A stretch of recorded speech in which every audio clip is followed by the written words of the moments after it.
Sementara itu, Presiden Parti Keadilan Rakyat Datuk Seri Anwar Ibrahim secara terbuka menerima teguran dan kritikan dan menerima apa juga pandangan yang disampaikan calon pimpinan pusat termasuk Datuk Seri Rafizi Ramli sendiri. Anwar yang juga Perdana Menteri berkata, walaupun mungkin terasa sedikit, tetapi beliau menghargai pandangan tersebut, khususnya peringatan untuk memperbaiki kelemahan atau keterlanjuran dalam parti. Thank you very much. Namun, Anwar mengingatkan akar umbi menjaga adab dalam memberi teguran kepada Rafizi dan Nurul Izzah kerana pengorbanan dan perjuangan mereka terhadap parti dan negara sangat mendalam.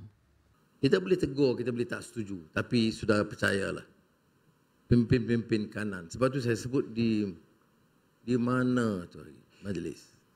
Saya kata orang tegur, menegur, ya, sama ada Rafizi atau Izzah. Yang tegur tu kadang-kadang tak upaya kamu nak saingi pengorbanan mereka berdua. Tidak upaya.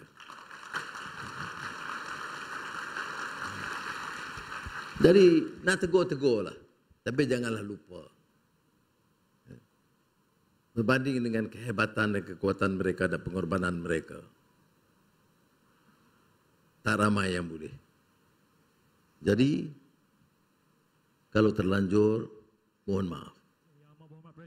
Anwar berkata demikian sewaktu berucap menyampaikan ucapan dasar Presiden sempena Kongres Nasional Keadilan 2025 yang diadakan di Johor Bahru pada Jumaat. Sebagai gimik perasmian